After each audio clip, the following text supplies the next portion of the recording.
Let me begin by first apologizing for the delay. There were some procedural votes that we didn't anticipate, so that sort of delayed us even further. Mr. Day, one of the witnesses on our next panel notes that an intolerance of criticism by the previous administration was one of the reasons she was treated so harshly after disclosing safety concerns. I believe that the willingness to accept criticism is a sign of strength and something that all leaders should embrace. President Obama seems to recognize the need to tolerate dissent, but I wonder what actions are being taken to send this message to the agency managers, because sometimes you have feelings about things and it's not conveyed to the managers, of course, and secretaries in terms of the views of the individual that's providing overall leadership. Thank you, Mr. Chairman. Well, as you note, the President has clearly expressed and signaled his strong commitment not only to whistleblowers, but to broader transparency and accountability initiatives. I think the general philosophy that we have seen take hold from this administration is we all want to get to the right answers in the right way. And as an example of the sort of message that has gone to agency heads from the President directly, I would refer you to a March 9th memorandum, presidential memorandum that went to all agency heads specifically related to the subject of scientific integrity. Now, I understand that is one example of the type of tolerance of dissent that you have alluded to, and this is one of particular concern to this committee given that this subject is addressed in the bill, which we applaud. For example, in this presidential memo that went to every agency head, the President directed that each agency should adopt additional procedures, including any whistleblower protections, as are necessary to ensure the integrity of scientific and technological information and processes on which the agency relies in its decision-making. So I would put that forward as one example of direct communication from the President to agency heads in order to tolerate dissent and to make sure we all get to the right answer in the right way. Right. What do you feel that is not here that should be here? With respect to the bill, I think certainly we applaud a lot of what is in the bill. I think some suggestions we have concern how to more carefully tailor some of the amendments to, for example, the definition of protected disclosure, or how national security whistleblowers are dealt with. And so I think our proposal, one thing that we think isn't here would be the suggestion for a new executive agency board that sits outside of individual agencies. We think that is something that could contribute to the goals of the legislation in a way that accommodates both the executive branch concerns and the congressional concerns. Such a new board would be able to deal with several issues that this committee has identified as issues of concern, whether it is retaliation for security clearance revocations, whether it is pre-disclosure from executive branch employees to relevant congressional members of national security matters, or whether it had to do with retaliation claims generally against national security whistleblowers. So I think some sort of executive branch entity outside of individual agencies would be something that would contribute to the goals of this legislation. Right. Thank you. In the national security and in intelligence area, I think we agree a good outcome would be to set up a system that encourages employees to work within the system rather than disclosing sensitive information to the newspapers. We want employees to feel comfortable raising problems right away so that any serious misconduct is addressed before it becomes a major problem or a scandal. Do you believe that the process you outlined in your testimony will encourage employees to disclose information internally rather than to the New York Times, Washington Post, and of course, Amsterdam News? And what other steps do you think are necessary to restore employees' confidence in the system? We very much agree that the most effective, efficient way to address the wrongdoing that we all want to address is to ensure that whistleblowers do so in a way that allows us to fix these problems at the earliest possible stage. Some of the suggested fixes in the bill, as well as some of the ideas we have put forward, are certainly meant to address that concern, and we appreciate that philosophy that is clearly reflected in the bill itself already. I think one example of how we believe our proposal could certainly further that end is if national security whistleblowers do feel confident that there is a means for redress for concerns over retaliation, if it's addressed, for example, by the new extra agency panel that we propose, that very comfort and confidence that there is a means for them for redress in and of itself will promote the proper disclosure of waste, fraud, and abuse in a way that we can actually address it and fix it more quickly in the process, rather than making such whistleblowers feel like their only option is to go outside the system to the press, which doesn't help us fix the problem as easily as we could otherwise and puts everybody in jeopardy potentially. Right. Let me ask you this one, and I'm going to yield to my colleague from Massachusetts. Could you comment on the provisions in the legislation that strengthens protection for employees of federal contractors? This is similar to the protections we passed for recipients of the stimulus funds, which the President signed and that you highlighted in your testimony. Could you comment on that provision? Yes, sir. As you know, and as you mentioned, the President was pleased to sign the Recovery Act, which included a provision that extended whistleblower protections to recipients of stimulus funds. We are pleased that this bill extends protection to federal contractors beyond just recipients of federal stimulus funds, but to all federal contractors. So we would support extending protections to federal contractors generally. Right. Yield to the gentleman from Massachusetts for 5 minutes. Thank you, Mr. Chairman. Mr. Day, thank you for being here today. With respect to that part of the bill that deals with protection for whistleblower disclosures in the FBI, do you have a comment to make about the proposal by some that that section be amended to explicitly state that disclosures made through the normal chain of command at the FBI do not lose their protected status? As a general matter, we certainly believe that normal chain of command disclosures should in fact be protected. We want to encourage employees to do what their first instinct normally is to do, which is to go to your boss and say, I think this is a problem. And so we certainly would agree that that applies across the government, and we would like to make sure that the particular language in the bill is crafted in such a way to ensure that it achieves that goal, but also doesn't unnecessarily chill federal managers from taking whatever appropriate disciplinary actions there may be in the normal course of employment. Thank you. I yield back, Mr. Chairman. Thank you, Mr. Ray. Yeah, thank you very much. If you were able to score on 1 to 10 in terms of this legislation, what number would you give it?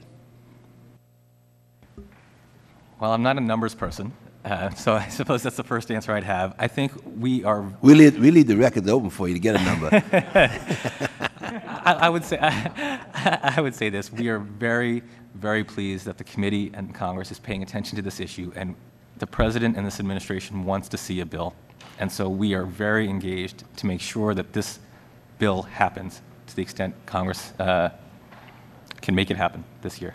Right. Thank you very much, and thank you so much for your testimony. Thank you. Thank you. Thank you.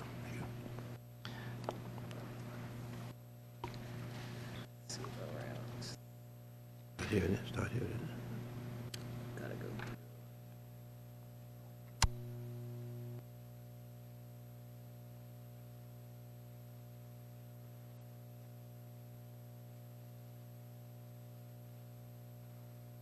Panel number 2.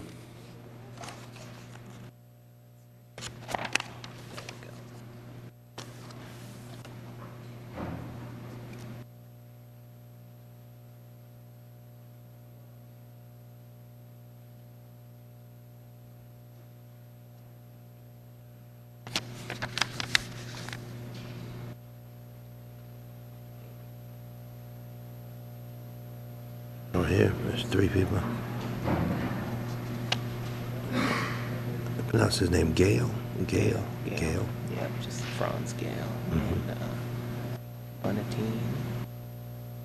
Bunny. Greenhouse. Yeah. Miss Greenhouse, Miss Chambers. Yeah.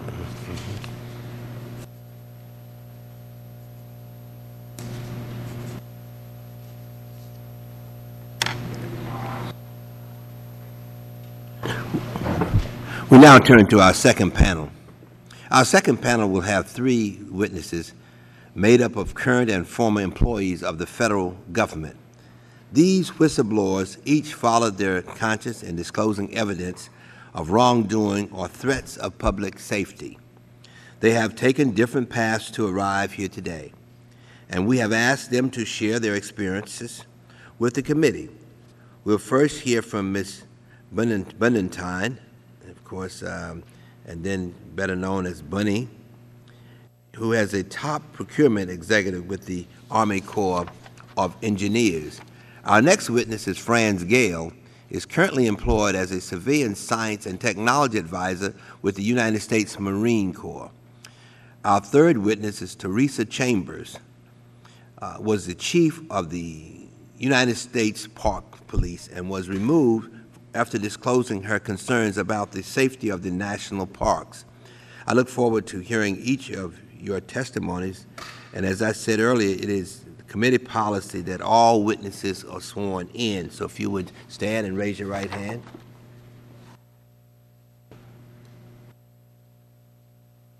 Do you solemnly swear to tell the truth, the whole truth, and nothing but the truth? If so, answer in the affirmative.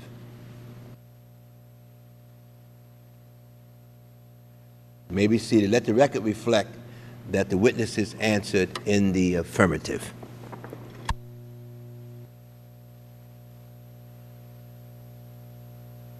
The other panel, or what we would like for you to do is to talk for 5 minutes in terms of, and then of course allow us an opportunity to raise questions with you. So why don't we start with you, Ms. Greenhouse, and come right down the line.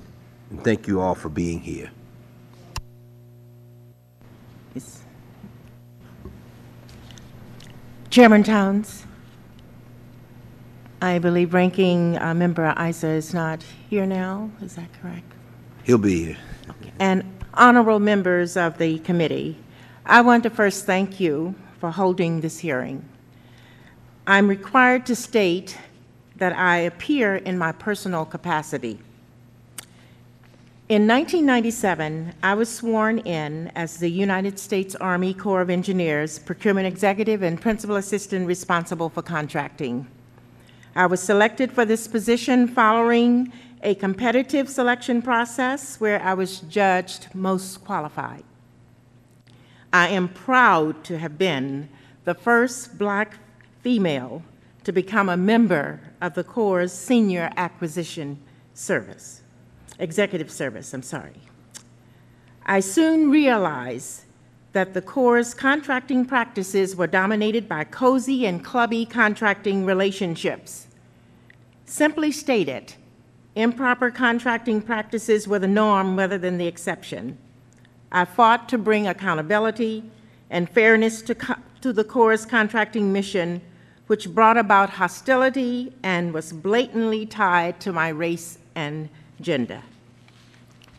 During the ramp-up to the Iraq War, the Army Corps was named as the executive agent for a contract effort known as Restore Iraqi Oil, or RIO for short. RIO was a $7 billion sole source cost-plus contract awarded to Halliburton subsidiary Kellogg, Brown & Root without competition.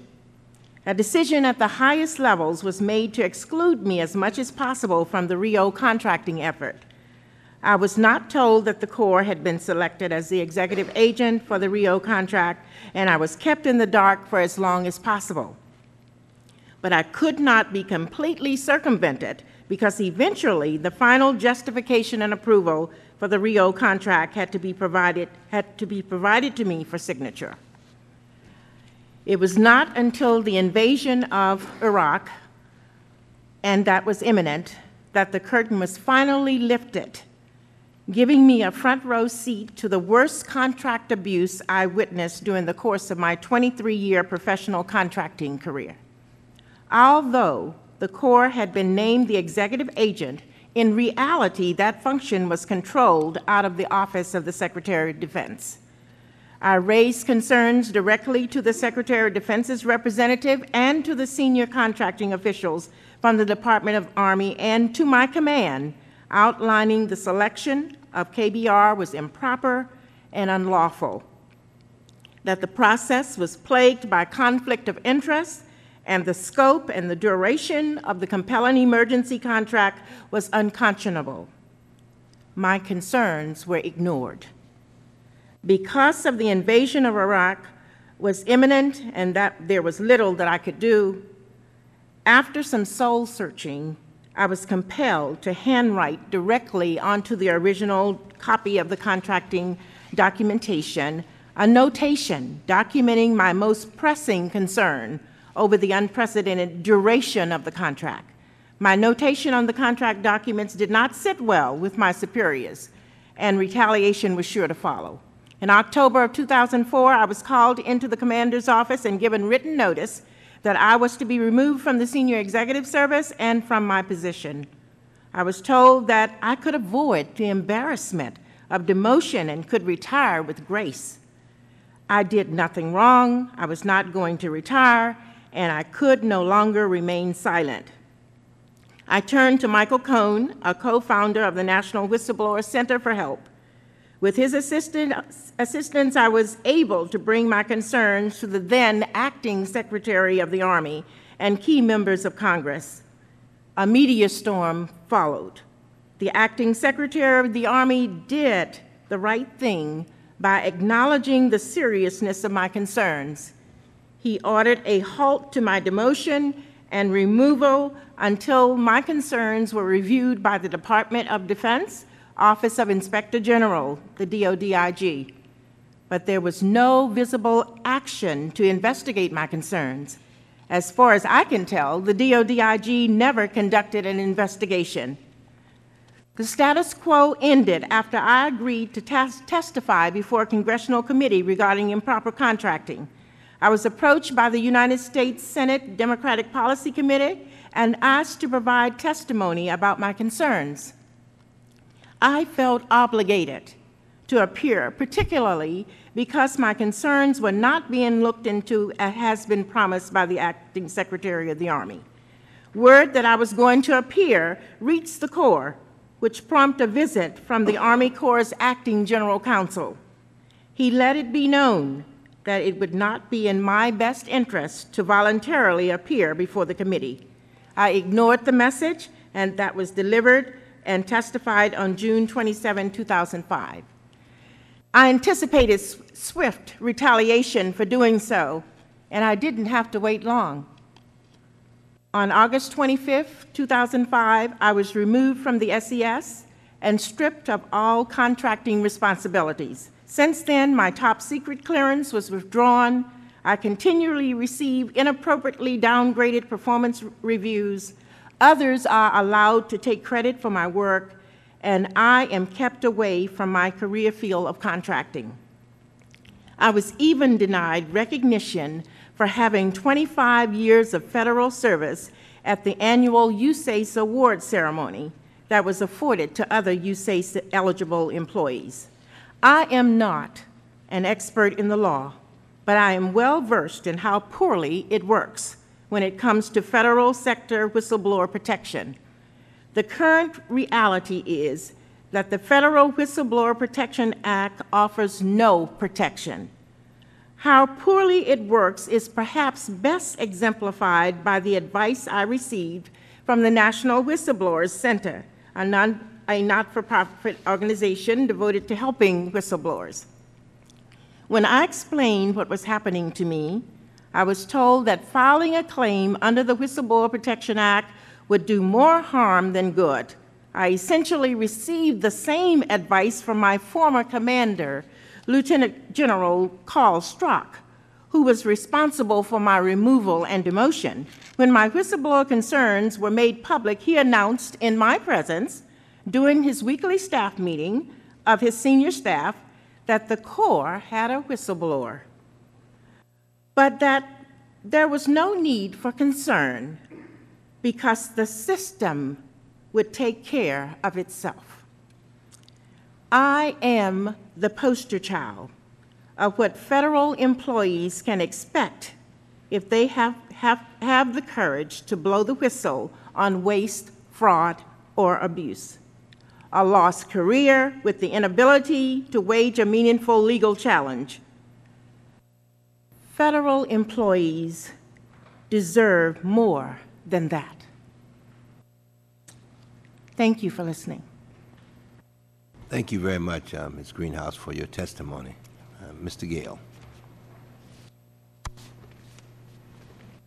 Mr. Chairman, thank you for inviting my testimony. Pull the mic a little closer then, maybe. Thank you for inviting my testimony today. I just wanted to say that I'm testifying in my personal capacity and not in my official functions. My name is Franz Geil. I enlisted in the Marine Corps in 1974 and retired as a major in 2002. Following my retirement, I was hired back by the Marine Corps as a GS-15 civil servant. I had enjoyed an unblemished record as a science advisor and deputy branch head until I blew the whistle on the Marine Corps support establishment at Quantico in early 2007. I am testifying because I want my lessons to make a difference as you consider this new legislation. In 2006, I volunteered to deploy to Iraq to assist 1MEF forward with equipment deficiencies facing Marines. In Iraq, I witnessed the tangible costs in lives lost and serious injuries incurred due to gross mismanagement of requirements at Quantico. I perceived that the Marine Corps Combat Development Command at Quantico remained willfully blind to the consequences of equipment delays. The most tragic consequences resulted from delays in fielding the mine-resistant, ambush-protected vehicles. I contend that officials knowingly delayed or refused the provision of urgently requested capabilities like MRAP whenever requests competed against pre-existing Quantico priorities for finite resources.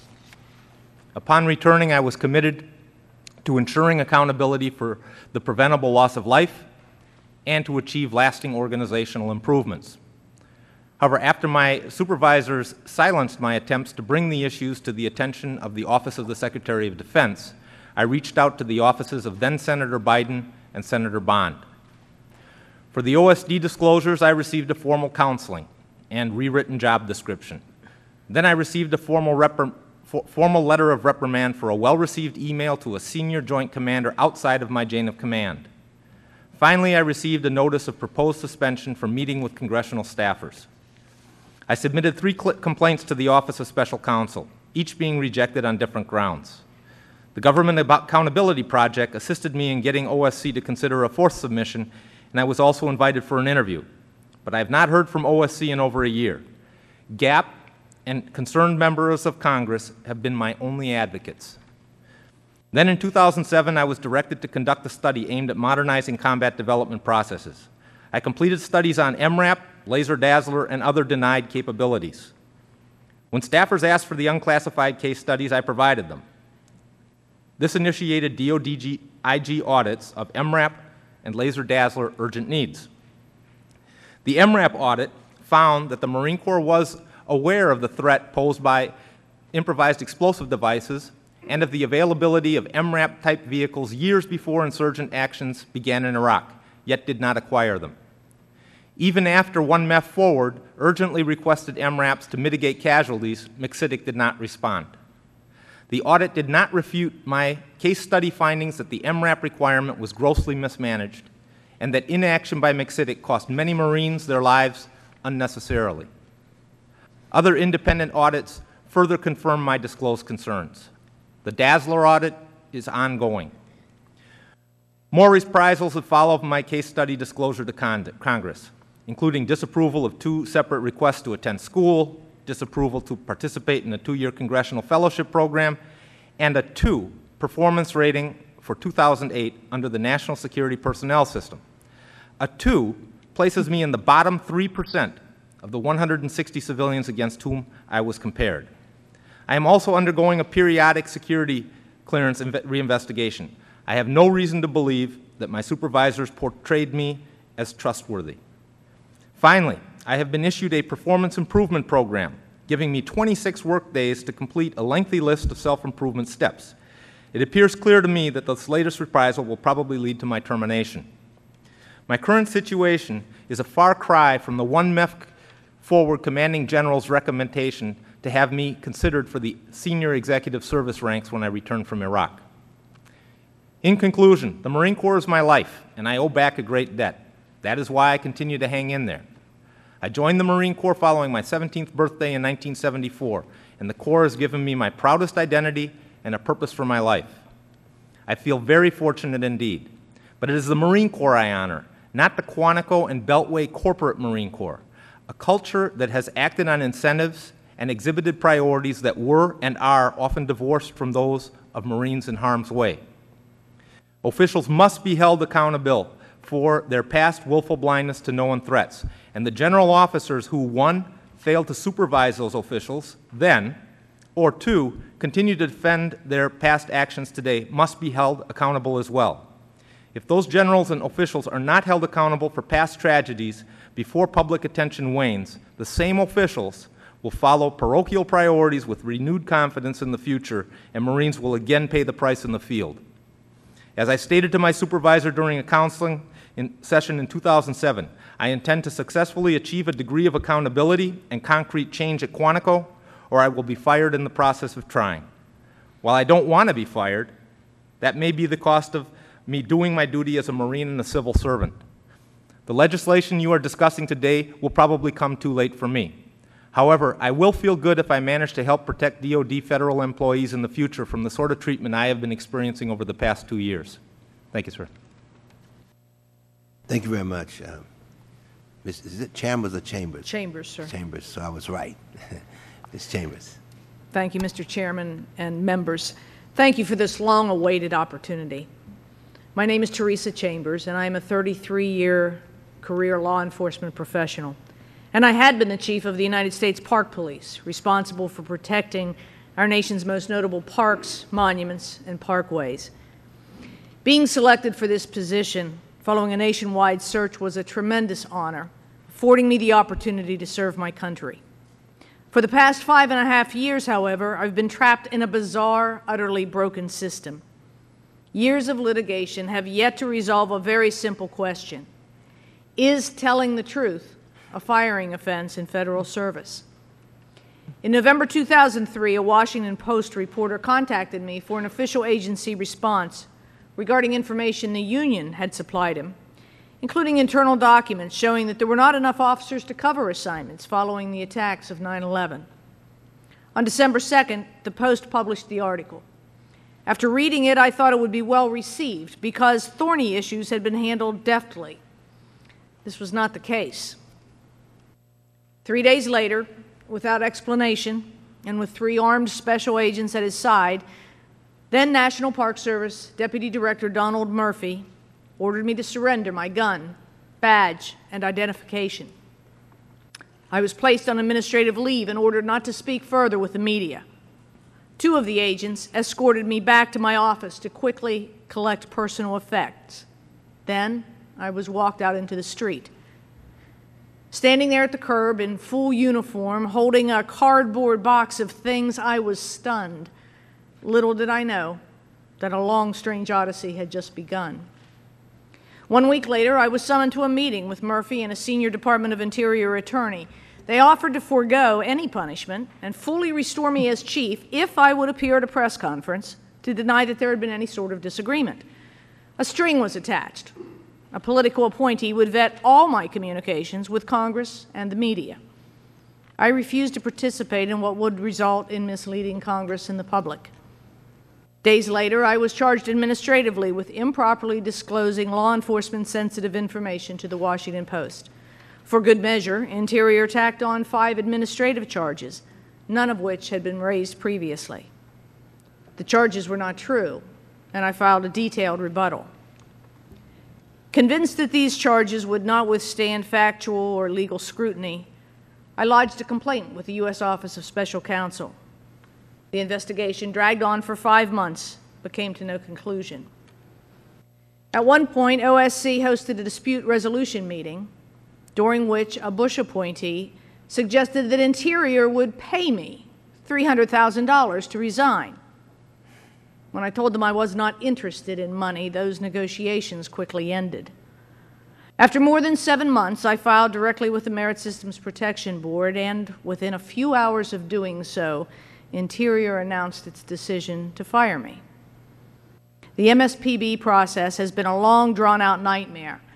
After the MSPB, on a split vote, rejected my appeal, I went to the Federal Circuit. In a rarity, the Federal Circuit ruled for me and sent my case back to the MSPB, which, this January, ruled against me again. Now my case is back before the Federal Circuit yet a second time. My experience demonstrates that the system is broken and that Congress needs to adopt fundamental reform. First, the system must be fast and fair. Fast in that there must be expeditious means to resolve cases, and fair in that if the case does not quickly resolve, it should be brought before a jury. Giving employees access to jury trials is the single biggest reform Congress can enact. Before juries, agencies will quickly learn that reprisal campaigns will backfire. Second, rules must be clear. Eliminate the legal thicket that shields retaliation. Above all, honesty in federal service should be expected and protected. Third, look at underlying problems.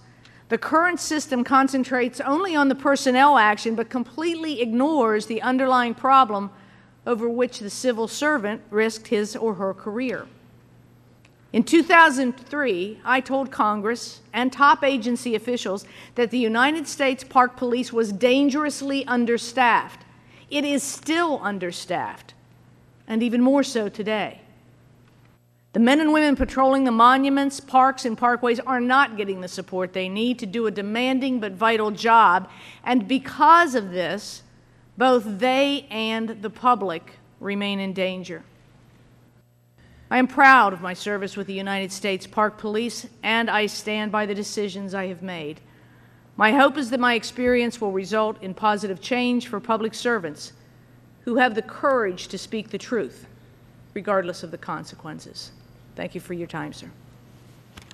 Thank you very much, and let me thank all of you for your testimony, and let me thank you for your years of public service. It is an unfortunate truth that the difficulties you and others have encountered are the inspiration for this important legislation. Let me begin, I guess, with you, Ms. Greenhouse.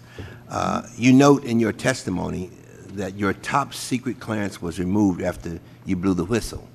Yes. What justification did the Corps provide you for taking that kind of drastic action? They were feeling that they were justified because they said that I no longer had performance objectives or duties that required their billet, for a top secret clearance. I'm quite capable, even in the area where I have been placed in the Directorate of Civil Works, to do a lot more jobs that would require a top secret clearance. But I'm not placed in those jobs, and then they use that as their justification for saying that you're no longer doing jobs that are of the importance or where you will be involved with top secret type of material. Therefore, your top secret clearance is now being terminated. Right. In other words, they just made up something basically. They sort of When I'm quite willing and ready to say I will take on any duties, and I'm capable. I have 3 master's degrees and 1 in engineering management. So I knew I could do the jobs, but why not give me the job so that I could maintain the top secret clearance and then be in a position to give more value to my nation. Right. Thank you. Ms. Chambers, could you please illustrate the type of safety concerns you believe that a national park were vulnerable to because of insufficient resources? So the most glaring example came to mind last night as I attended the law enforcement officers' memorial candlelight vigil. I buried a police officer from the United States Park Police. Part of the reason that he died is because there were not sufficient officers to protect an accident scene on the Baltimore-Washington Parkway. Everyone in the nation in law enforcement was short after 9/11. We were no different. The difference was that while local agencies could apply for federal benefits and increase their numbers of officers, we in the Park Police stayed stagnant. In fact, instead of increasing in numbers following 9/11, our numbers fell. We gave great attention to our monuments and memorials, and even with that, it wasn't a sufficient amount of attention. It was, frankly, Mr. Chairman, window dressing. We had extra officers, but we weren't doing the real work behind the scenes that needed to be done. We also were pulling from our neighborhood parks and parkways, leaving them extremely short and understaffed. I'd shared this information with folks in my chain of command, and it fell on deaf ears, and it wasn't until the Washington Post had asked whether this information that the union had taken them was factual that the hammer fell. Right. Let me ask all three of you this question. You know, people are saying that, look, workers are not going to believe you. You know, if you talk about in terms of protecting whistleblowers based on what they've seen down through the years, and it's just not going to happen. And of course, let me ask all three of you, and this is something that Senator Grassley has for many years talked about, you know, a ceremony in the Rose Garden for whistleblowers to demonstrate the value of the whistleblowers to public service. And of course, if President Obama invited each of you to a ceremony in the Rose Garden, would you show up? Right down the line, starting with you, Ms. Greenhouse. I'm sorry, I missed the question again. The problem is that, you know, many workers do not feel that when it comes to protecting whistleblowers, that the government, that the agencies are not serious about it. Well, Senator Grassley said that one way to do that would be to have a ceremony for all the whistleblowers in the Rose Garden. And so I'm saying to you, if President Obama invited you to the Rose Garden for a ceremony, would you show up? I would be honored to. Mr. Yes, Gale. sir, I'd be honored to as well. I'd be the first there, sir. Right. Well, I think that, you know, we have to look at things like that to sort of point out how serious this legislation is. And so let me, on this point, yield to my colleague. First, I want to yield to the person that sponsored the legislation, and I'm going to go next. So, and to let you know that we're really serious about it, I want to yield to Congressman Van Hollen, and then, of course, I'll recognize other members as well. This is the sponsor of the legislation, Congressman Van Hollen. Well, thank you, Mr. Chairman, and let me thank my colleague, Mr. Quigley, and again, welcome him to the Congress as one of our newest members, and it's great to have him on this committee. And I just want to come and thank all of you for your testimony today, but for also having stood up as whistleblowers and put yourselves on the line. And your stories are the reasons that we're moving forward so aggressively with this legislation. As you've heard, it has passed the House before, twice now. Our understanding from members of the Senate is that this time they will engage in this, and we're going to take those statements on face value and its good faith, and we really hope that this time around we can move forward. I think you probably heard the testimony from the Obama administration earlier today, which was a real sea change from the statements that we've had from earlier administrations on this legislation. And so I think that things are lining up. We're very hopeful that we're confident we'll get it out of the House again.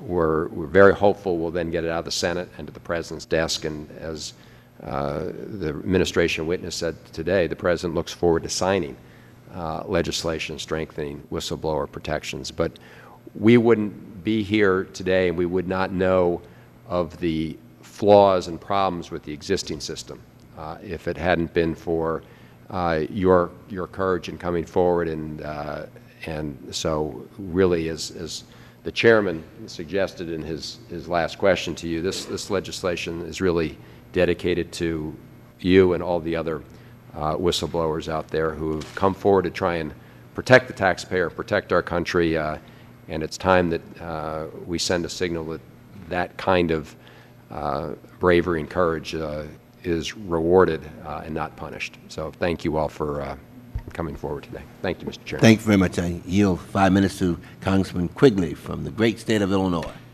Thank you so much, Mr. Chairman, and thank you very much to the sponsor of this measure. It's a welcome sign here, and I want to thank everyone in this room for their efforts. I come from a town right now that's struggling with these issues, and it's important across the whole country. A wise man once said that illumination is the best disinfectant for government. And without transparency, without accountability, we simply can't know what's happening, and the public doesn't get the kind of government they deserve. Jefferson said, in a democracy, we generally get the kind of government you deserve. Well, I would suggest that that wouldn't be the case without efforts like yours. We can't drive past these buildings and know what's happening inside. As large as this government is, there's just absolutely no way we can know what's happening, and we cannot promote accountability without the courage of folks like you. So it is our role, in my mind, as a very young member here, to foster your role as much as possible and to help you any way we can. And I thank the chairman for his efforts, and I think that the sponsor for being tenacious about this are moving us in the right direction. And as a freshman in my own small way, I will do everything I can. So thank you so much for all you do, and I look forward to moving this forward. Thank you. Thank you very much, Congressman Quigley. Let me just ask you, Mr. Gale,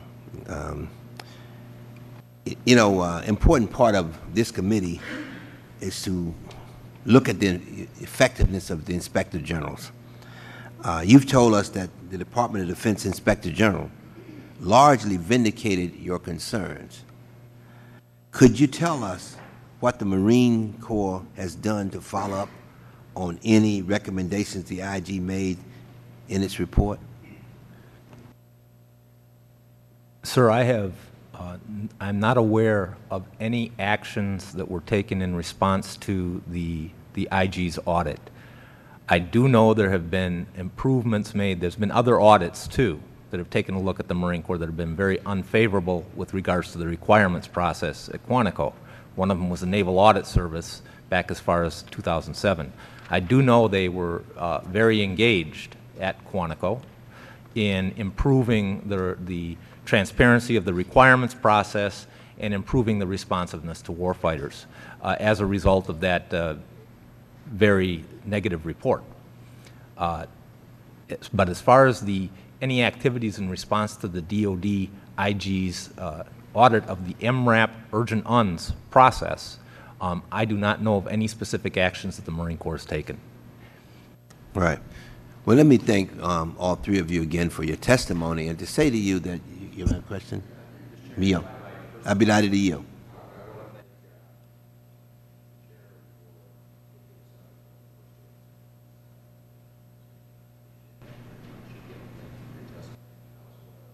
Apologize because of the votes. I think all of our schedules got messed up. The rest of the next witnesses on the next panel. Read your testimony. You turn your mic on? Your mic's not on. Thank you, Mr. Chairman. I was just saying to the next panel, I apologize because of the votes that messed up everyone's schedule. I'm not going to be able to be here, but I will look at your testimony. Some of you have been before this panel before. We thank you for all your contributions to this effort. Thank you. Thank you, Mr. Right. Thank you very much. And let me also join by saying that we really thank you for your testimony. I do believe that what you've done today is going to make life better and make our government much stronger as a result of your activity. And I think it's going to also encourage people not to be afraid to, if they see something wrong, to try to move forward and make it right. So I want to let you know you had a lot to do with this legislation moving forward. And of course, we're going to try and make certain this time around that it goes all the way. And based on what they're saying in the administration, that if it hits his desk, he's going to sign it. So he's going to sign it. So I want to let you know that we thank you for it. And we know that through that process of standing up, you know, that you encountered some pain and some suffering. But I think that the key to it is what you're doing in terms of paving the way for others, and at the same time, strengthen our government. That's what we want. Transparency is something that we need to in our government.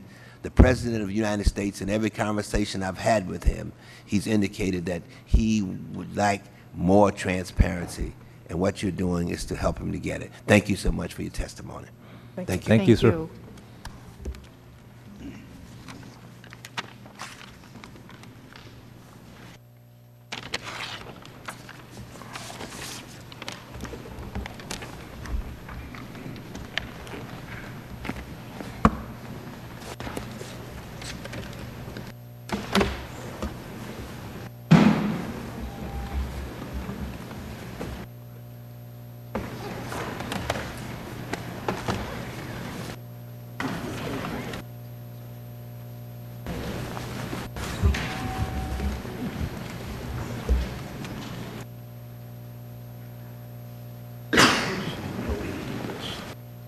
Middle four, the blue here, me here, does that make sense or not? How do you say? Does it make sense to put blue here, me here, you there, and use the middle four chairs for? I don't care. They're both misses, I'm sorry. You should stay there. Okay. There's four of us.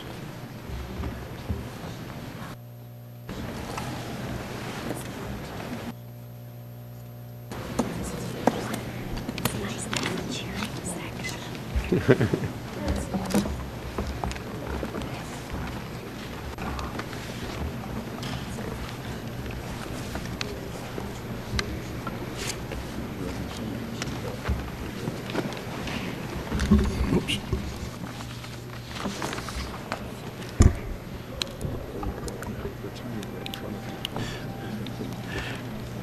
Welcome. Our final panel will have 6 witnesses made up of experts in the field of constitutional law, whistleblower law, and government accountability.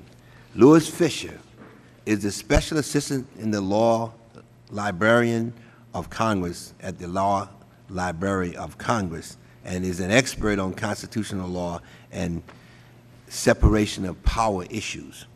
Professor Robert Turner from the University of Virginia is the Associate Director of the Law School Center for National Security Law. Tom Devine is the Legal Director of the Government Accountability Project, which has been advocating for strong whistleblower protection for over 30 years. Angela Canterbury is the Director of Advocacy for Public Citizens Congress Watch Division, which has been promoting government accountability for decades. Mike German is Policy Counsel on National Security with the ACLU. Mr. German was an agent with the FBI and resigned over concerns about failed prosecution of domestic terrorist organizations. Finally, David Colapinto is the General Counsel of the National Whistleblower Center. Mr. Colapinto has developed expertise in litigating FBI employment cases. We've asked this panel to provide their views on specific provisions of the legislation and to provide us with suggestions for improving the bill. It is a long-standing policy that we swear in all of our witnesses. So if you'd be kind enough to stand and raise your right hand. Do you solemnly swear to tell the truth, the whole truth, and nothing but the truth? If so, answer in the affirmative. I do. You may be seated. Let the record reflect that all the witnesses answered in the affirmative. Why don't we just start with you, Mr. Fisher, and come right down the line. Mr. Chairman, thank you for inviting me. I wanted to underscore, Mr. Chairman, what you said in your opening remarks, the need of members of Congress in order for you to carry out your constitutional duties. You need access from the executive branch and access to information, domestic information, national security information, and not just information that the President or department head voluntarily gives to you. You need information from agencies, in the middle of an agency, at the bottom of an agency. Otherwise, you cannot know and correct wrongdoing and illegality. So that's the basic point. I look at the statement today from The Justice Department, although it doesn't get much into constitutional issues, I see in the statement some reflection of what the Justice Department has said in the past. And what the Justice Department has said in the past is that the President can determine what information you get, particularly in the national security area. They can withhold information so that you cannot fulfill your constitutional duties. What the Justice Department has said in the past, they relied, I think, in proper ways on two Supreme Court cases, and one is the Egan case of 1988. I would just call to your attention that the Egan case had nothing to do with congressional access to national security information, nothing to do. It was a dispute solely inside the executive branch, between the Navy and the Merit Systems Protection Board. So it had nothing to do with congressional access. It also was a purely statutory matter. That is, what did Congress intend in this area? It had nothing to do with any constitutional powers of the President, anything that the President has as Commander-in-Chief. So I think that case has been misread by the Justice Department, and I think that misunderstanding is implied in the statement today from the Justice Department. The Egan case was simply looking at Congress, what you intended, and you can control this area through statutory action. You don't have to leave that to some plenary power by the President. The second decision that's misread by the Justice Department, I think is implied in today's statement from the Justice Department, is the Curtiss-Wright Case of 1936, which people read as giving the President some plenary, exclusive, independent, inherent power in national security to withhold information from you. I can only say that the Curtiss-Wright case had nothing to do with presidential power in terms of any inherent power. It had only to do with congressional powers, to what you can delegate to the President. And yet it's been misread ever since. And I go into this in my statement for you, how that has been abused over the years. What people do is not look at the decision of the Supreme Court, but to look at pages and pages of dicta by Justice Sutherland. And I think anyone looking at the dicta will see that it misreads particularly a statement that John Marshall, when he was a member of the House in 1800, he made the statement that the President is sole organ in external affairs. That implies a sole organ that he can do everything and some exclusive power. Anyone reading the speech today would see that what John Marshall meant was that once Congress has made policy by statute or by treaty, then the President is a sole organ in carrying it out. But you know that, of course, that's what the Constitution says. There's nothing new. But that has been corrupted and misused by the Justice Department. I also want to call attention that the Justice Department seems to imply that because they make a vague reference to President Washington, I assume they mean the Jay Treaty in 1796. But the fact is that President Washington, 4 years earlier in the Algerine Treaty, not only gave all treaty documents to the Senate, but gave the same documents to the House. So it's not true that the House is out of the picture. The last point I want to make is that in the past, when the Justice Department testifies, it seems to imply that there are two steps for you to get national security information. One, you have to have clearance, but as an elected member, you have clearance. The second step, you have to have a need to know. And if I read statements in the past about the Justice Department, it seems to say that the President or some executive official can say, you have clearance, but you have no need to know, therefore you're not going to get the information. And I'll just close by reading from the 1998 Cia Whistleblower Statute. One of the things that Congress said in law says that Congress, as a co-equal branch of government, is empowered by the Constitution to serve as a check on the executive branch. In that capacity, it has a need to know of allegations of wrongdoing within the executive branch, including allegations of wrongdoing in the intelligence community. Thank you. Thank you very much for your testimony. Mr. Turner. Thank you, Mr. Chairman and members of the committee. I'm pleased and honored to be invited to share with you my views on H.R. 1507. I was just invited 2 days ago and was given a newspaper article about the bill, and so my remarks are focused entirely upon Section 10, the National Security Whistleblowers' Rights provision, and I would ask permission both to submit my statement for the record and also to revise it to reflect the fact that the bill covers a great deal more than this, and I do not object. I do not take a position on the other provisions of the bill. That's not my area of expertise. Without objection, so ordered. As a matter of public policy, I think this is a truly horrible idea of passing a law authorizing low-level employees in national security agencies to, at will, give classified information to Congress. But on policy grounds, we all can differ, and that's something you can decide for yourselves. But I would respectfully submit there's a bigger problem with the legislation that mandates its rejection irrespective of personal policy preference. Each of you, before assuming office, took an oath to support the Constitution, the highest law in the nation, and I believe this bill is flagrantly unconstitutional.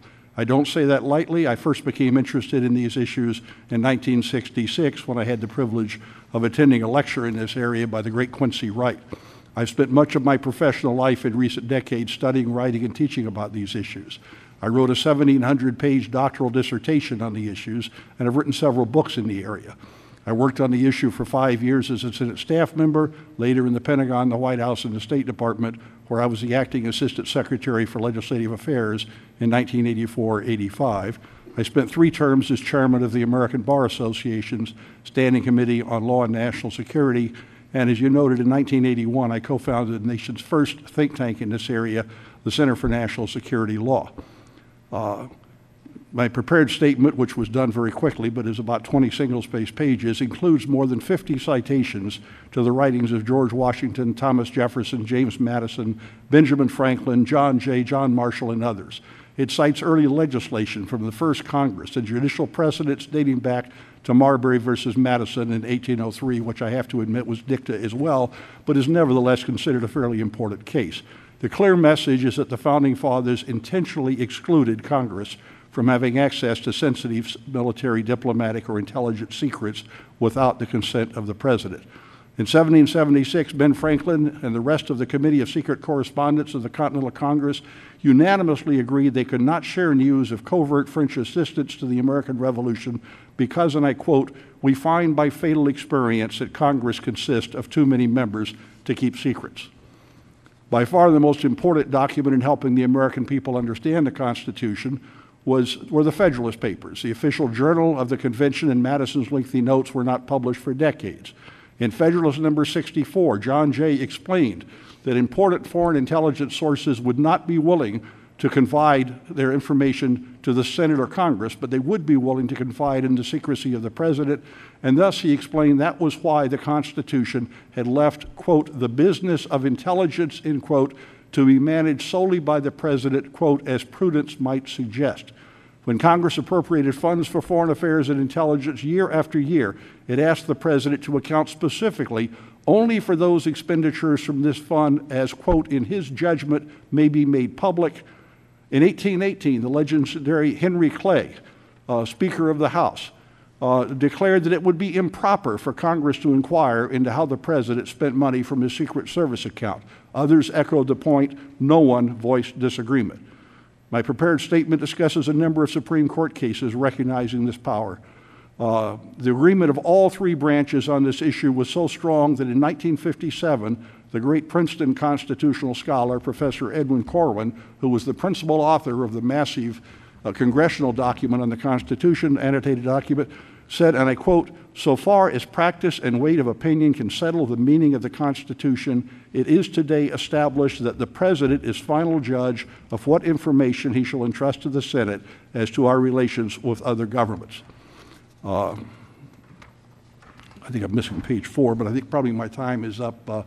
I've got 30 seconds. So these are very important issues, but your oath of office is also tremendously important. I hope you'll look at my prepared testimony. Don't take my word for it. See the words of Jefferson and Madison. Jefferson, in one memo to President Washington in 1790, noted Congress was not intended to know the secrets of the executive branch. I think the executive branch proposal for setting up some sort of machinery within the executive branch so that people who believe they have a grievance can have a fair hearing, that's not a problem as long as this is subject to the President's control. But just as I don't believe the Congress can get involved in hearing ongoing cases before the Supreme Court and calling witnesses and then telling the court how to decide them because that's a judicial function, I think it needs to be very careful in how far it goes in getting in the business of the executive branch for fear of usurping executive powers. Thank you, Mr. Chairman. Thank you. Mr. Devine. Thank you. It's an honor to be here with my colleagues from the Make It Safe Coalition, a nonpartisan, trans-ideological good government network whose mission is solidarity with whistleblowers. And we're part of a growing movement. About 5 years ago, there used to be 20 groups that would join the sign-on letters for the Whistleblower Protection Act. 3 years ago, it was 50. Last year, it was 112. Last week, it was 280. This morning, it's 292. We're all committed to the pledge that President Obama campaigned on. Best practice free speech whistleblower rights for all employees paid by the taxpayers, enforced by full access to court. And we want to offer thanks to the Obama administration. This is the first time in 30 years working on this issue that the government has asked for our views before the executive made its decision. That's very refreshing, and we appreciate it. But we won't be settling for less than justice as the outcome, as much as we're enjoying the process. Mr. Chairman, this is the fourth time that Congress is trying to pass a law that was enacted unanimously the first 3 times. Very curious situation. What went wrong? Even for those who are covered, the Achilles heel is no mystery. From the beginning, it's been due process. From the start, the problem has been the administrative board, which is a whistleblower's only chance for a day in so-called court. The Whistleblower Protection Act was passed in 1989 because only 4 whistleblowers had won decisions on the merits during the 80s.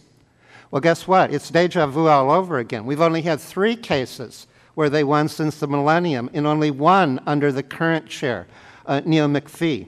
In 30 years, there has never been a whistleblower who won a high-stakes, a case involving high-stakes whistleblowing with national consequences. Never.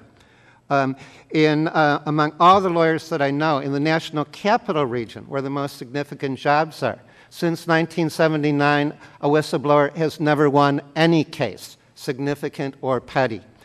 The public is the ultimate loser. Whistleblowers at the FAA tried to challenge the failure to inspect Southwest Airlines, and they were fired. What happened? Paralysis last summer in the airports. A whistleblower at the VA was challenging breakdown in patient security. He was fired. The board said, well, he doesn't have whistleblower rights because he was challenging mere negligence. Tell that to the millions of patients whose confidential records were lost last year. There are very serious consequences, and the causes are no mystery either. The administrative judges have no judicial independence. They're not structured or having the resources to hear complex national cases. Its policy is so ingrained their performance appraisals get lowered if they spend more than 120 days working on a case. They compensate by trivializing or avoiding the issues. Something that in the Senate Judiciary Committee is a controversy over multi-million-dollar ghost procurement becomes, at the Merit Systems Protection Board, whether someone was fired for blowing the whistle on drunken office Christmas parties. Cases involving national consequences are delayed from 3 to 11 years, unlike the normal pace at the board, if there ever is a hearing. It is very clear a Bush League forum will not provide justice for those challenging major league government breakdowns. My written testimony has many examples of this phenomenon. I'd like to spend the rest of my time answering the objections raised by people in the bureaucracy that the administration is trying to deal with. The main objection that we have to this process is a question. Why is it that The only problem we have with whistleblowers having access to juries involves federal employees challenging federal breakdowns. There's 14 precedents where whistleblowers have jury trials, 5 laws passed in the last Congress. Federal employees are the only ones in the labor force without normal access to jury trials to enforce their rights. This is completely unacceptable. We've been told that if they have normal rights, it'll be flooding the courts. Based on extrapolating from the precedents, there'll be about 1/30th new case per year for each judge to contend with. We've been told it would be paralyzing managers who will be intimidated by these new rights. They'll be afraid to impose accountability. Look at the facts. It flunks the reality test. Before the Whistleblower Protection Act was first passed, 175 performance or misconduct-based actions in the prior 3 years. 3 years after, 174. D.C. passed the Jury Trial Whistleblower Protection Act. The 5 years before it was passed, 220 accountability actions by managers. The 5 years after, 220. It is time for the President, for any President, and for Congress to stop listening when bureaucratic managers cry wolf. Mr. Chairman, it's not too late to turn on the lights in the bureaucracy, but we don't have time for further delay. This law needs to be passed before stimulus spending gets fully underway. We hope Congress will act quickly. Thank you very much for your testimony. Ms. Canterbury.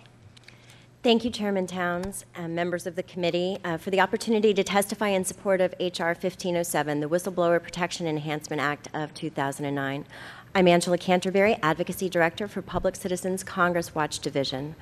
As our country faces challenges of historic proportions, one reform could save billions of taxpayer dollars and fulfill the imperative for more transparency and accountability.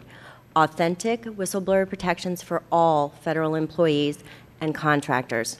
Whether the issue is stimulus spending, fraud at a Wall Street firm, prescription drug safety, environmental protection, or national defense, federal workers must be empowered to safeguard the public trust. But as we've heard today, that is unfortunately not the case.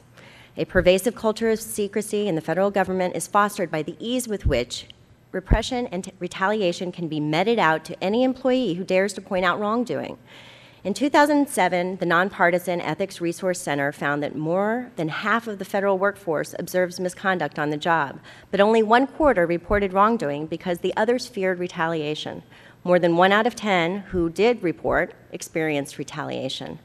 Not only is it a national disgrace that speaking out about wrongdoing is still such a risky endeavor, it's also unsustainable, as the stakes for public programs and funds have rarely been higher.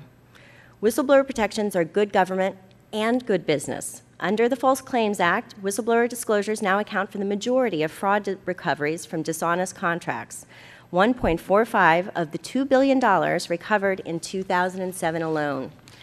Since the Whistleblower Protection Act was last reaffirmed, Congress has passed 8 federal laws, all of which provide private sector employees with better protections than those of federal employees.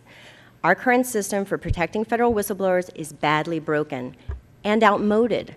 Not all public employees are covered, and those who are face a flawed and politicized administrative process. They lack normal access to court. The only court authorized to hear the claims of retaliation, the U.S. Court of Appeals for the Federal Circuit, has a record of ruling against whistleblowers and eroding the law. H.R. 1507 would go a long way to restore and modernize the Whistleblower Protection Act, but it does not go too far. It does not propose sweeping change, but rather is an essential update to the policy to ensure functional rights for all federal employees and contractors.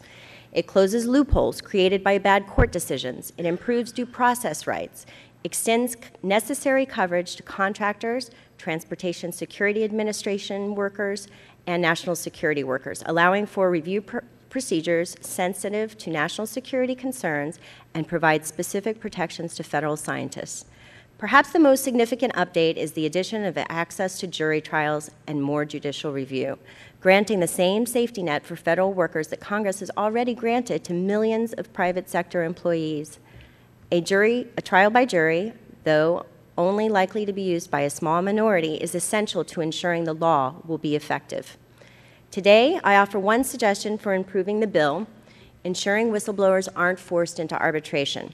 This legislation rightly attempts to nullify forced arbitration for contract employees. However, on April 1st, the Supreme Court held in 14 Penn Plaza versus Pyatt that employment discrimination claims brought by union employees can be subject to arbitration, and its holding may extend to whistleblower claims as well. This committee can easily remedy this by adding simple language to the bill. Like our hard-won civil rights laws, H.R. 1507 serves the public's interest by skillfully achieving the essential but delicate balance between the rights of employees and the effective management of the federal workforce. Public Citizens strongly endorses swift passage and enactment of H.R. 1507, and we are not alone. This legislation enjoys tremendous widespread support from the American people, demonstrated not only by the broad array of supporting organizations, but also by editorializing of newspapers across the country and by bipartisan support in the House of Representatives, which has already passed this legislation twice. The impressive collection of transpartisan, trans-ideological groups supporting the bill includes more than 292 and is led by a core group of committed legislative advocates. Together, we've called upon President Obama to fulfill his campaign promise and support passage of the bill. It is extremely encouraging to hear so much commonality between the administration's testimony today and our vision for credible protections. No president has ever been more supportive of true whistleblower reform. However, there are still areas where more discussion is needed to ensure agreement on an effective policy to achieve the ultimate goal of true accountability and transparency that we share. Public Citizen and our partners stand firmly behind H.R. 1507 and completion of this marathon legislative effort, and we look forward to working with you, the Senate, and the President to finally restore and modernize the Whistleblower Protection Act. Thank you. Thank you very much, Ms. Canterbury. Is that German or German? German. German. Yep. Thank you. Thank you. Chairman Towns, members of the committee, thank you for inviting me to testify in support of H.R. 1507, the Whistleblower Protection Enhancement Act of 2009. I represent the American Civil Liberties Union, a nonpartisan organization dedicated to defending the Constitution. The ACLU vigorously supports meaningful legal protections for all whistleblowers, and particularly for employees and contractors within the law enforcement and intelligence communities, where abuse and misconduct can have the most direct consequences to our liberty and our security. In the weeks leading up to the September 11, 2001 terrorist attacks, FBI officials denied a New York agent's request to start looking for a known al-Qaeda operative who had entered the United States, in what the 9/11 Commission would later call a clear misunderstanding of the law. The agent sent an angry email warning that, quote, someday someone will die, end quote. At the same time, an FBI supervisor in Minneapolis, stymied from pursuing a foreign intelligence surveillance court order to search Zacharias Moussaouy's computer by headquarters officials, who later admitted that they did not know the legal standard necessary to obtain one, shouted that he was trying to stop someone from taking a plane and crashing it into the World Trade Center. These agents clearly knew that gross mismanagement in the FBI's counterterrorism program posed a substantial threat to public safety, but neither formalized his complaint or pushed it up the chain of command. Perhaps, like 1/3 of those polled in a 1993 Merit Systems Protection Board study of the federal workforce who did not report illegal or wasteful activities they had seen on the job, they feared retaliation. After 9/11, President Bush called on FBI, CIA, and other intelligence agents to report any breakdowns in national security, and FBI Director Robert Mueller vowed to protect Bureau whistleblowers. But the record reflects that the few FBI employees who answered this call, myself, Sibel Edmonds, Jane Turner, Robert Wright, John Roberts, and Bassem Youssef, were not protected. The myriad scandals involving the FBI, the CIA, and the NSA, from spying on political activists to warrantless wiretapping to torture, more than demonstrate the need for more whistleblowers in the intelligence community. The reforms provided by H.R. 1507 will finally provide real protections to those brave law enforcement and intelligence agency employees and contractors who are willing to speak out when waste, fraud, or abuse of authority endanger our security and violate the law. But as important as what this bill does for our national security whistleblowers is what it does not do to our national security. H.R. 1507 does not authorize intelligence community employees to leak classified information to the media or to any other person who does not have the appropriate security clearances. In fact, by providing safe avenues for agency employees to report waste, fraud, and abuse to the appropriate authorities and to Congress, there will be less of a need to anonymously leak information in order to have serious problems addressed. I would like to briefly offer 2 suggestions to strengthen the bill. First, for the reasons I described more thoroughly in my written statement, Congress should make explicit that disclosures made through the normal chain of command do not lose their protected status. We don't want these protections to set a trap for responsible agents who report problems through proper channels. Second, Congress must make clear that all members of Congress have the right, by virtue of their election, to receive all lawful disclosures of information from CIA, FBI, NSA, and other intelligence agency employees and contractors, and that those federal employees and contractors who make lawful disclosures to any member of Congress should be protected under the law. Congress needs access to information about mismanagement and misconduct within the intelligence community, both classified and unclassified, in order to perform its constitutional duty to check abuses of power and to serve their constituents' interests. But Congress cannot perform effective oversight unless informed federal employees and contractors are willing to tell the truth about what's happening within these agencies, and it's simply unfair to expect them to tell you the truth if they know it will cost them their jobs. Congress should pass H.R. 1507 and extend meaningful protection to the workforce that is charged with protecting us by granting them full and independent due process rights when they blow the whistle during government investigations or refuse to violate the law, enforced through jury trials in federal courts once administrative measures are exhausted, with full circuit court review. Thank you. Thank you very much for your testimony. Mr. Colapinto? Yes, thank you very much. Chairman Towns, members of the committee, thank you for inviting me to testify today on H.R. 1507. My name is David Colapinto. I'm the General Counsel of the National Whistleblower Center, a nonprofit, nonpartisan organization in Washington, D.C. that supports whistleblowers. To achieve whistleblower protections, Congress must enact reforms with full court access for federal employees. We heard this morning a proposal by the Department of Justice witness for an extra agency board, a new board, to hear national security complaints without access to court. Simply put, the district court access for national security and FBI employees is critical to achieve true reform.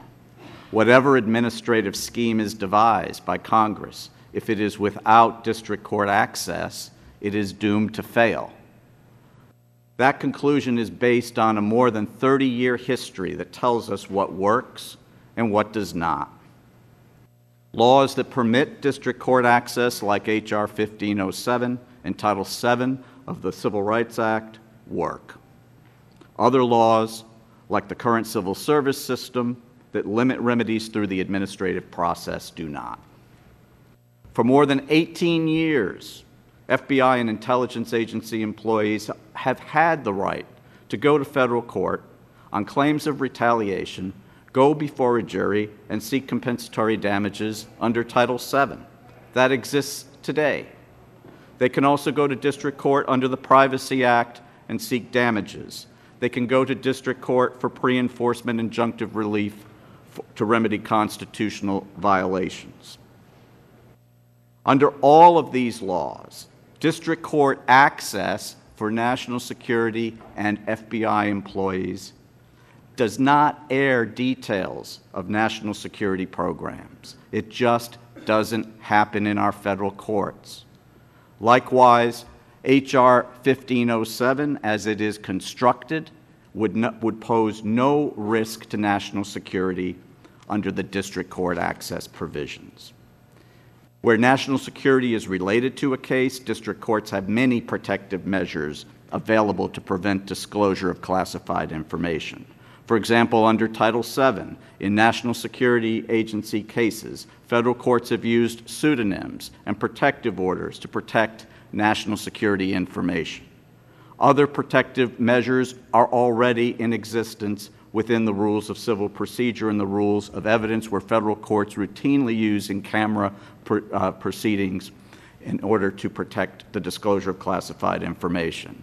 More importantly, with respect to this legislation, there is nothing in H.R. 1507 that permits either an employee or the federal court to reveal classified information. In fact, the bill is constructed to expressly authorize the agency to hold classified information. This issue was studied back in the mid-1990s when it was requested, a GAO report was requested by the former Post Office and Civil Service Committee of the House. The report was issued in 1996, and it found that intelligence agencies already have in place numerous safeguards to protect classified information and national security interests in employee federal court cases and in jury trials in Title VII cases. The GAO concluded, if Congress wants to provide CIA, NSA, and DIA employees with standard protections that most other federal employees enjoy, it could do so without unduly compromising national security. And here's a copy of the report, which is publicly available on the Internet, and I urge anyone interested in this issue to read it, because the GAO conducted an audit and determined that information on sensitive intelligence operations can be converted into unclassified publicly available documents.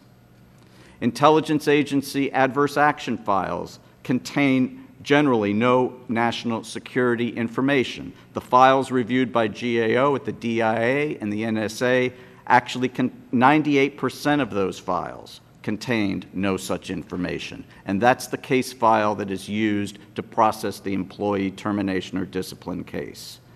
GAO reviewed case files at federal courts and found declassified and redacted documents were capable of providing sufficient information to litigate the cases for both the agency and the employee. The conclusion, based on 30 years of history and 18 years under Title VII, is clear. The administrative process alone won't work. Under the current system, I can tell you what happens. You heard from Ms. Greenhouse earlier, and it happens repeatedly by lawyers who represent federal employees. When they come into the office, it has become standard for attorneys to have to tell federal employees and advise them that filing the whistleblower claim is futile. The statistics bear that out, 95 to 99% failure rate. To be honest with your client, you have to tell them you have a 95 to 99% chance of losing your case.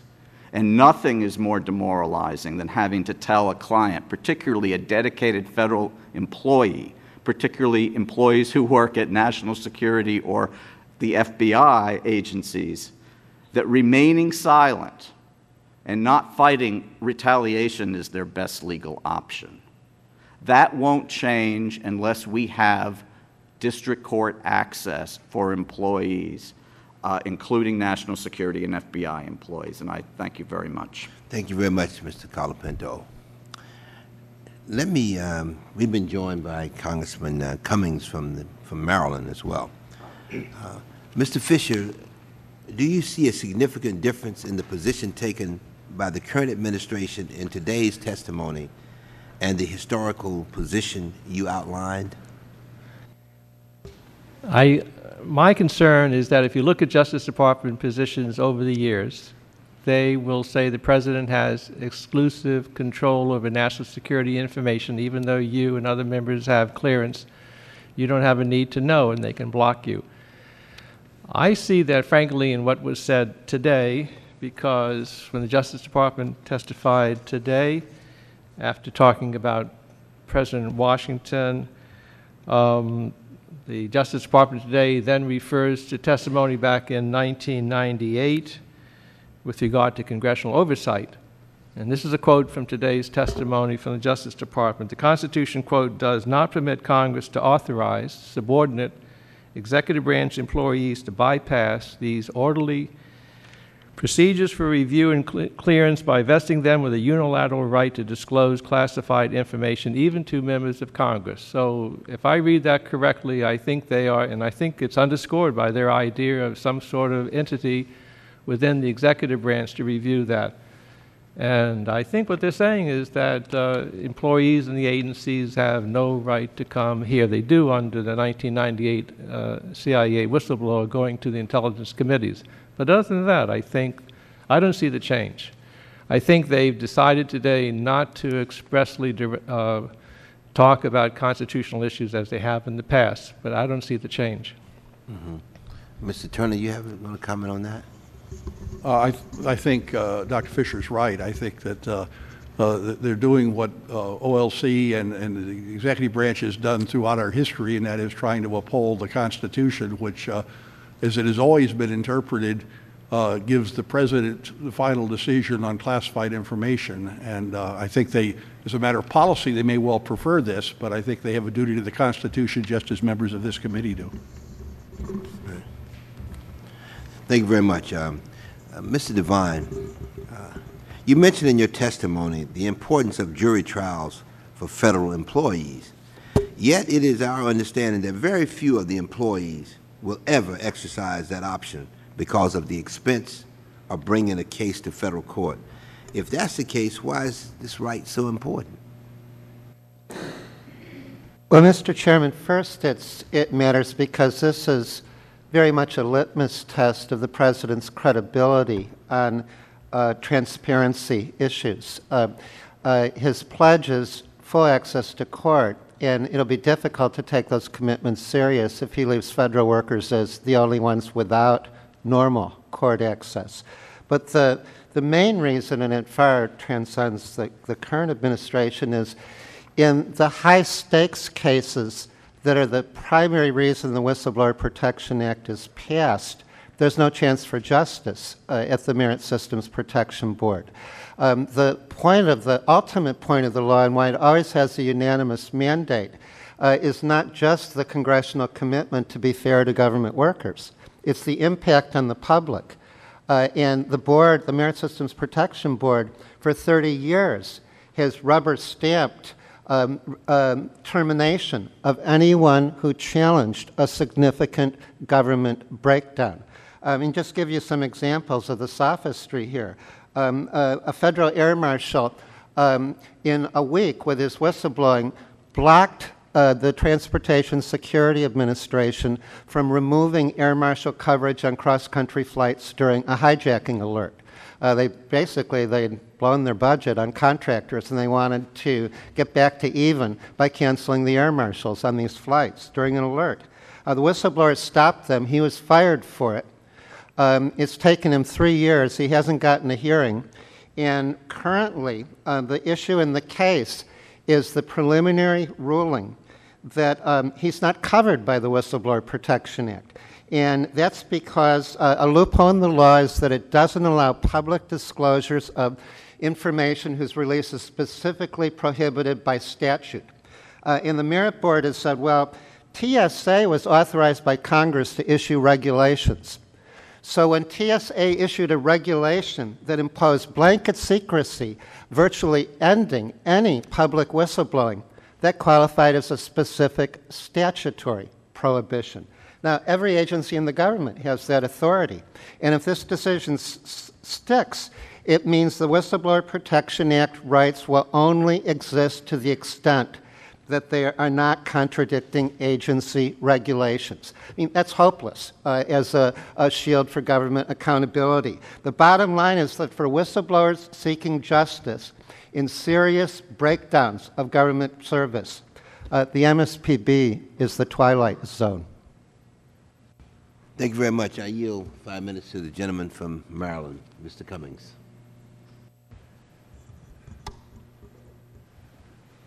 You know, I'm sorry I was at another hearing, but one of the things, thank you very much, Mr. Chairman, and thank you for holding this hearing.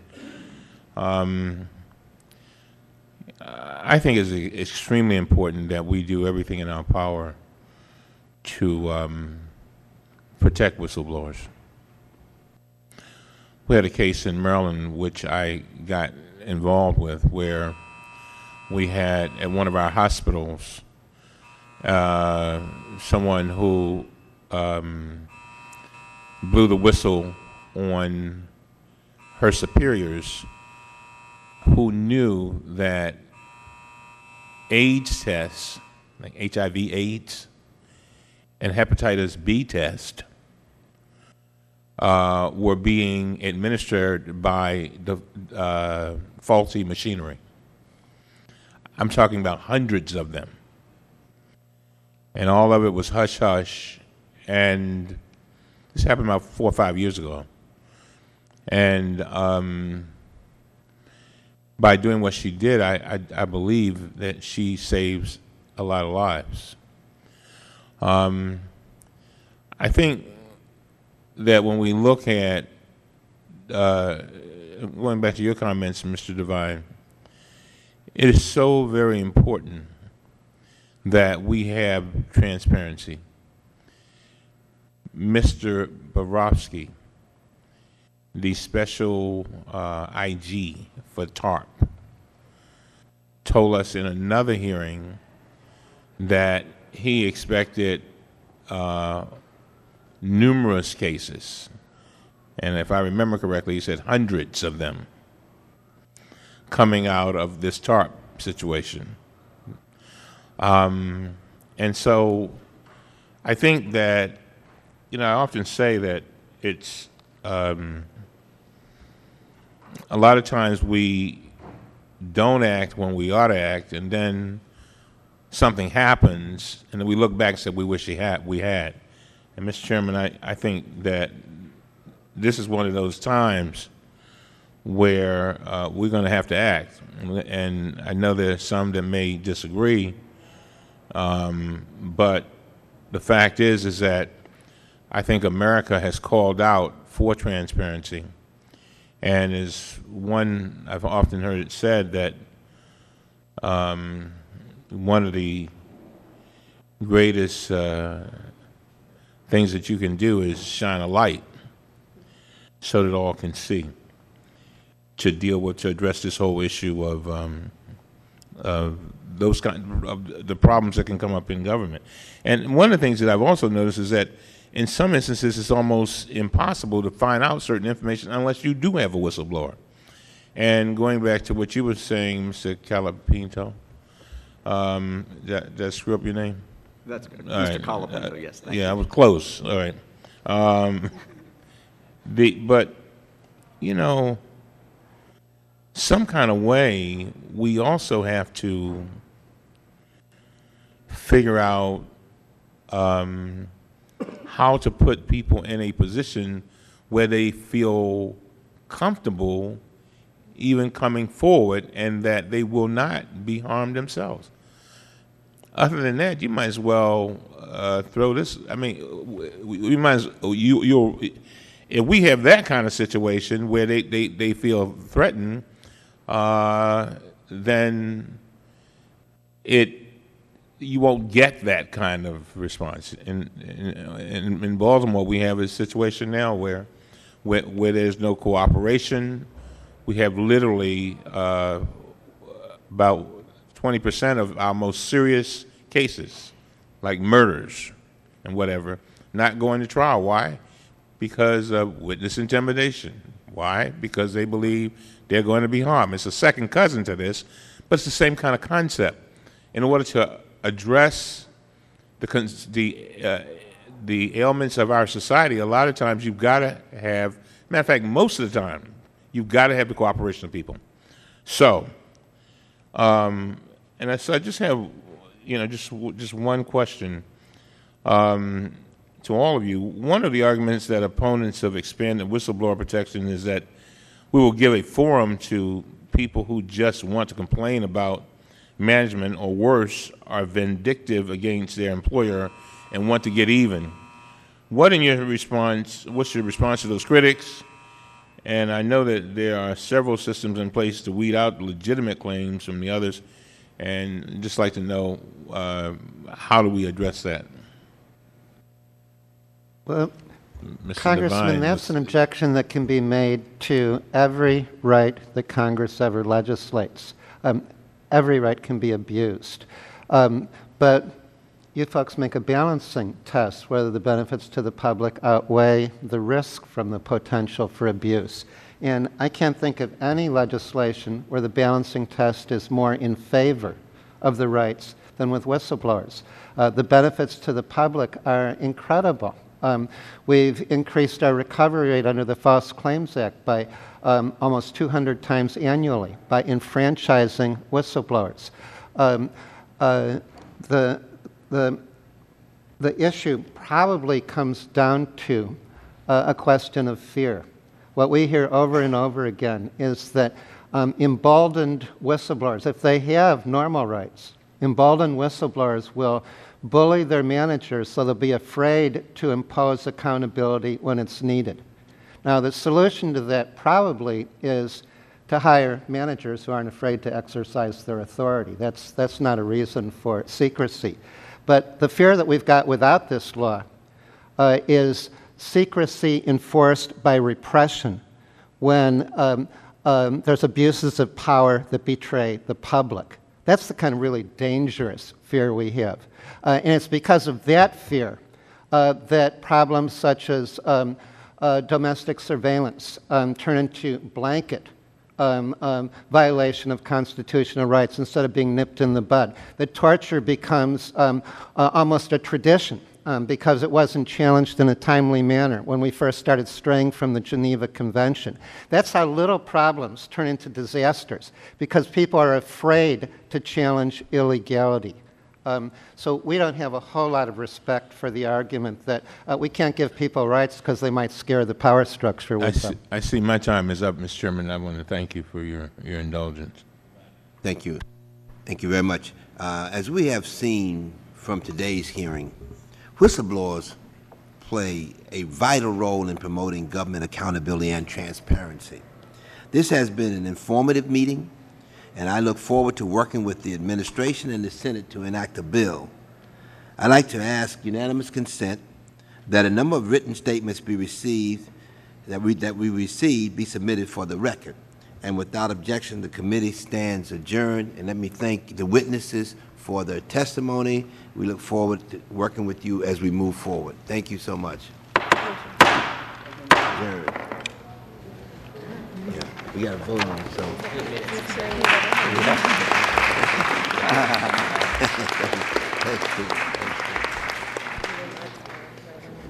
Oh, thank you. More sessions.